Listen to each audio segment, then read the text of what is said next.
Welcome to Thrive Live. Welcome to Thrive Live. Hi, Allison. How are you? Beth, I'm great. How are you? I'm excellent. Ray and Jason, we've got like all the people here today. We've got a Isn't it, full room. this is exciting. We have a guest. Yeah, This is All right. great. Who brought the pastries? That's my question. Did we Yeah. clean up the Thrive Live virtual studio so it was Yeah. nice and That's right. Jason and I are in Texas, so it would be breakfast tacos, Allison, Yeah, I have to tell you. Yeah, That's definitely. amazing. yeah, love breakfast tacos.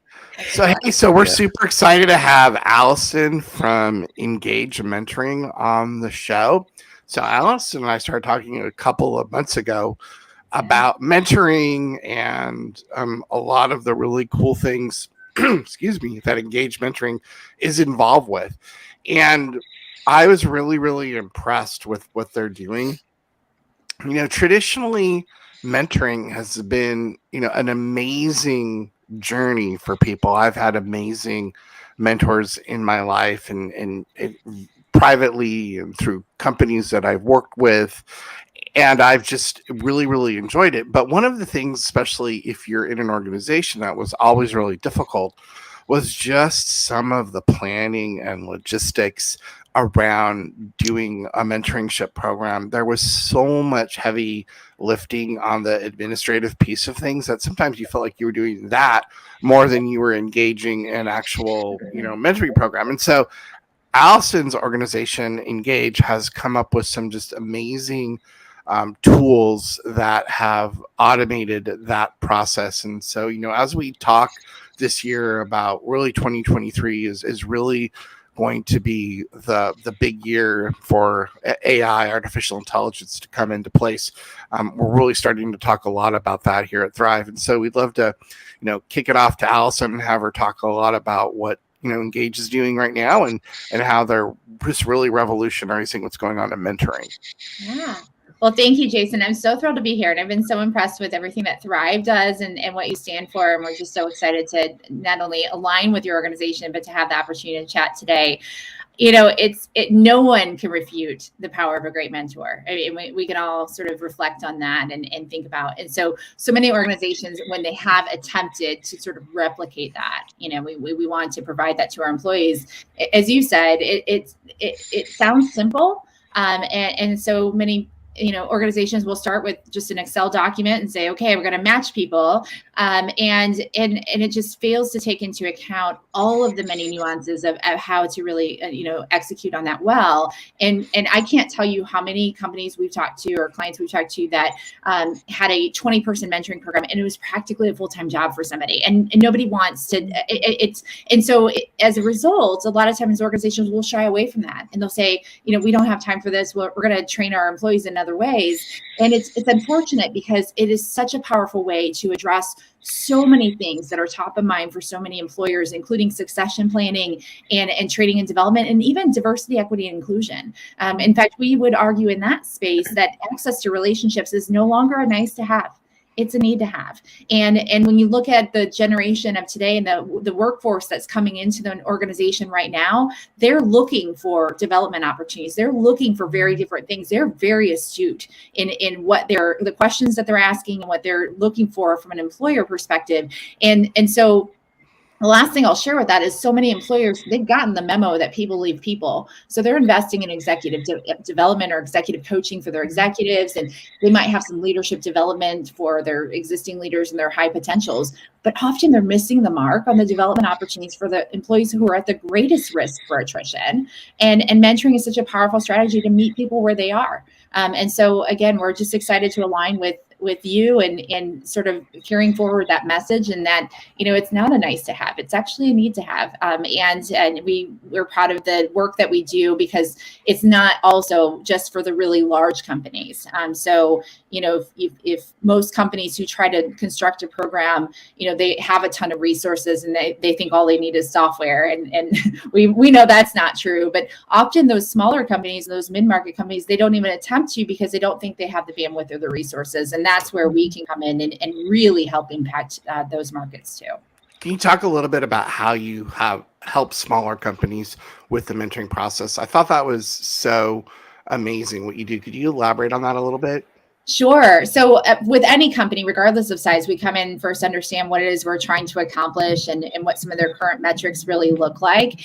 But we have programs where essentially so we're a mentoring enablement company. So we have a software, but we're also end to end in terms of how do you recruit, how do you onboard, how do you measure and make sure that this is a successful program. So, the fallacy that all we need is software, we believe that software is a small part of that. We love our software, but we really help companies of all sizes. So for a smaller company in particular, often they're left with either recruiting the same people over and over to be mentors, and therefore they've got fewer mentors available than they have people who are eager to make those connections.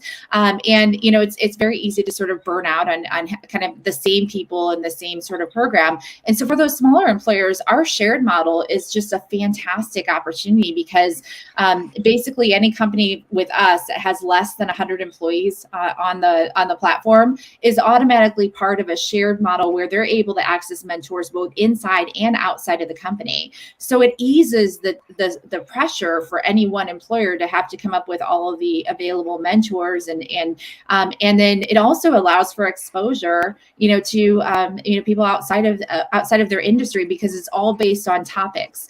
So it's just a phenomenal offering that, once again, an employer can pilot as few as 20 employees, and that wouldn't be true if they were kind of creating their own mentoring program from scratch. So it just makes it super easy and allows us to be an outsourced resource for a really incredible offering. That's great. And also, Alison, we think that with all of the things that are happening in the marketplace, that this year is going to be a much bigger focus on trying to develop your own talent and fill roles within the organization. How does mentoring work in finding those high potentials and developing them to get prepared quicker? Would that be mentoring for quiet hiring? Is that what we're calling it? We're all about catchphrases here, Alison. Exactly. Well, and it's what's neat about this is the way that we deploy it. We allow people to raise their hand and kind of put their hat in the ring for the opportunity. And so that's indicator one. A lot of times they see, and that's what we really want our employers to do, is to see who actually does put their hat in the ring, because it may not be people that you had originally thought of. The other thing about mentoring is that it allows for one-on-one relationship development at all levels in an organization. So what a phenomenal way to actually spot talent in your organization. And then lastly, because it is based on topic and not necessarily hierarchy, it allows for both reverse mentorship as well as peer mentorship, which can be hugely valuable. But the byproduct, like you said, Ray, I can't tell you, I'm sure you have the same thing. A lot of our clients, they have this sort of anxiety in the back of their minds about succession planning, right? And so it's one of those things that they know is going to be something that's going to be on fire really soon, and they don't know what to do about it. And so they just sort of like let it fester, but they're not taking any actionable steps around how to make sure that there's a succession plan and even understanding the talent that they have. And so, we often take for granted that we know our people, but mentoring really allows people to get to know one another and really spot talent. And that's a byproduct of having a program like this. Is it's not just for the mentee as the benefactor, but the mentors, get the opportunity to really get to know their people and see sort of what potential exists within their own firm. Speaking of mentors, I was reading that you have an opportunity for your mentors to become certified. Can you talk a little bit about that? Yeah, we're the only software that we're aware of that has a mentoring certification actually built into our software. So I love that you asked that question, Beth, because I'll tell you, about 15 years ago, I was part of a program at a company where they rolled it out. It was really well-intentioned, but I was selected to be one of the mentors, and they brought all the mentors into a conference room, and they gave us all free backpacks, which was really cool. And their training was basically like, here's what you can talk about, here's what you can't talk about, and here's what you need to report to HR. So I went out, I came out of the room going, what? So, okay. So this is why people hate HR. Yeah. I'm allowed to give advice. Don't overstep the manager. And if someone's harming themselves or the company, you need to tell I was, what? And and then the mentee was similarly not trained at all. As a result, our mentoring conversations were not true mentoring. It really felt like a venting session for the mentee. I dreaded the conversations. And so our mentoring certification, I'm super proud of. And because it's not just relevant for the participants that are part of our program, it's actually laying a foundation for us to all, at all levels, we should all be thinking strategically about who we're getting advice from and be thinking ahead about what our goals are. And based on those goals, who are the types of mentors we need to be connecting with. I'm doing that right now, because we're at a different stage with our company, and I'm thinking about who I need, in my network. And so our certification is comprised of 5 courses that are offered on demand, but really teach the foundational concepts around being strategic and approaching these relationships, how to show up, how to ask good questions and to really get the most out of it, and also how to be effective as a mentor, which is another topic. So many companies say, well, how do we know if someone's going to be a good mentor? Or how do we pick our mentors? Because we all know people are naturally good at and naturally not. We believe everyone can be trained. That's the bottom line. And not everyone is being intentional about that, because we're making the assumption that people know what it is and think that we all have the same idea of what mentoring looks like. I want to go back to something that you said at the beginning of the conversation. And there's a thread that's going on out there in business right now, especially amongst employees, where we're saying, that's being said, everyone needs a champion. So in order to get ahead in an organization, in order to get that promotion, in order to get to that next level, you need a champion. And for me, I think mentoring is a really great way to develop a champion within an organization that can help you. Can you talk a little bit about your experience with that and how you've seen that be essential to what mentoring is about? Sure. Champion, I think, in my mind, is an interchangeable word for sponsor. Are Correct. we on the same page with that? Exactly. We're on the same page. Yeah. Okay. Because mentors, sponsors, and coaches, we actually talk in our training about the difference between the 3. And I wanted to make sure that when you say champion, we were talking about sponsor. And so for a sponsor, yes. So I could talk about this for days. So a sponsor is somebody who is in a position of authority, or they're in a position that they could open up doors for you or advocate for you for future opportunities, or, even introduce you to people. And I firmly believe that for that relationship to be effective, it does. Foundationally, it should start with a mentoring relationship where that person has the opportunity to really get to know you, so that they can advocate authentically on your behalf. So I have seen well-intentioned programs within companies basically go around and arbitrarily assign people to sponsor others, right? Because they wanted to create a sponsor program, particularly for their underrepresented, employee population. And although the intentions behind that are great, we teach people about how, because the other thing is a mentoring relationship has the danger of hanging out in a mentoring relationship in perpetuity, right? So we think that just because, one of us, we've gotten to know each other and you know what I do, or my value, that you're going to automatically think of me when things come up, but that's not always the case. And so it's up to the mentee to really, allow for that relationship to take hold, and then to be intentional about asking for what they need. And when that person goes from being a mentor and sharing perspective and advice to actually taking action on behalf of the mentee, that's when they become a champion or a sponsor. Yes, we believe that foundationally mentoring is key to that, that we just don't go around and arbitrarily assign people to advocate on others' behalf without really getting an opportunity to get to know them and understand their capabilities. Yeah, and I think that's what's really important. And as you went back and you talked about underrepresented groups, I think that that's really critical right now, is that those folks that we're trying to help, who have been traditionally underrepresented, and have a strong champion or a sponsor. And that's really what makes, I think, this so dynamic right now in these times. Yeah. Well, and it's neat because we're teaching what probably all of us here stumbled upon by accident. When I worked in industry, there were just so many different instances of, first of all, I didn't know what a sponsor was, but I had one. And now I can reflect back on how that came about and how that relationship sort of took hold and what that person really did for me. I also remember getting a promotion in front of people that were my counterparts that had more experience than me. And one of them was really mad. And I went back and said, okay, well, did you apply? Well, no. And so the assumption was made that, just because someone put their head down and did hard work, that they were going to, be tapped on the shoulder for the next available opportunity. And so, that's where mentoring can really be transformative for just the nuanced things that people don't understand, as it relates to the workplace and how to really manage their career and be effective in getting ahead. So sponsors are just a hugely critical piece of that. Great. Now, in the Engage Mentoring program, Alison, how long do these relationships generally go? And I'm sure there's a range, but maybe you can talk a little bit about that. Sure. It's a great question. So when we come alongside an employer, we typically deploy it as a 12-month program. And that is so that, we've also learned a lot about how to market a mentoring program. So back in the old days, it was like, hey, come on, we have mentoring. And now it's more of an entire program, that is, people are invited to participate in, that's focused on leadership development.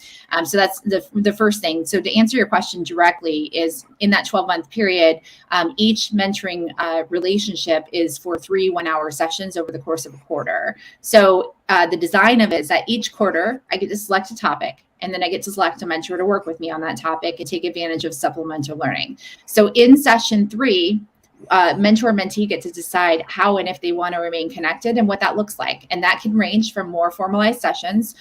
In most cases, it's, hey, we got to build a relationship that's foundational and we're going to remain connected. And I'm going to reach out to you if I need anything in the future. But now I'm going to go select a new mentor on a new topic or a same topic, different mentor. But it gives people maximum exposure while not forcing them into a relationship that may not be a great fit or may not be what they need, in the traditional model where you're forced to meet with somebody for 12 months. And so it gives for that maximum flexibility. I really like that because I have been in those situations on both sides of the fence where I was being mentored by somebody.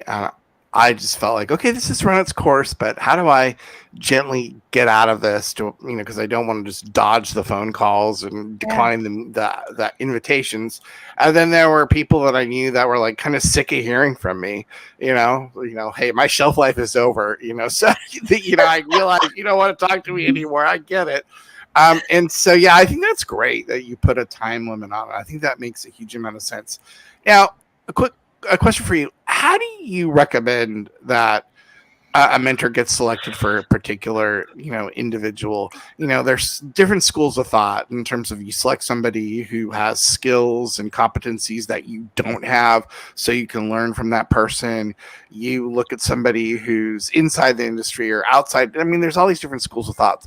Where do you, Alison Martin, and Engage Mentoring come in terms of what is the best process for matching people up? Sure. Well, so I'm gonna answer that question in 2 ways. So one is within the workplace, the way that we've structured our program is it is centered around topic. And that's what makes a ton of sense because it's yes. So it's, I want to work on my confidence or I want to work on my executive presence or whatever that might be. And so it allows people the latitude to determine for themselves what are the skills and abilities that they want to develop or work on within themselves and connect to a mentor on that basis, because that's a really great foundational piece of determining if there's kind of longevity with this relationship. But having said that, Jason, one of the things in the mentoring certification we teach is this concept of the 4 mentors we all should have. And so, the first one being the more traditional one that we think of as someone I aspire to be more like. So that could come in the form of someone in the company or outside of the company, but maybe they occupy a position I'd like to hold in the future. And so that's one form of mentoring and one form of someone that you should be cultivating a relationship with. The second is peer mentoring, which is often overlooked. But I'm sure we can all appreciate some of the peer mentors we have in our life right now that challenge us and provide an outlet for us to let our hair down and share what we're challenged with and really kind of talk through things. And it helps us to be more effective in the role that we occupy today versus that future focus. But then we have competency-based mentoring as well as career mentors. And so someone who can give perspective, maybe from an industry perspective or even outside of our industry about what our transferable skills are and what some of those opportunities might be. So having said all that, I I think every one of us should be intentional about having mentors in those 4 categories.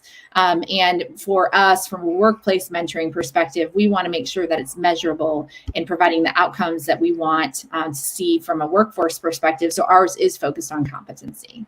I really like that. That's a really great methodology. And I hadn't really ever thought about it before until, we started talking with you. I think that's pretty amazing. Now, are you able to talk in the little bit of time you have left about what we talked about last week and in terms of a new approach or something new that we're doing? Can you talk a little bit about that, or is that still under wraps, as they say? Oh, no. Jason, are you revealing secrets, Jason? Leave it to Jason. I am. I am announcing here my run for a mentor. No, go ahead. Allison, your answer is, I'm sorry, Jason, I cannot discuss that right now. I've spilled the beans incorrectly more than once, so you'll be surprised.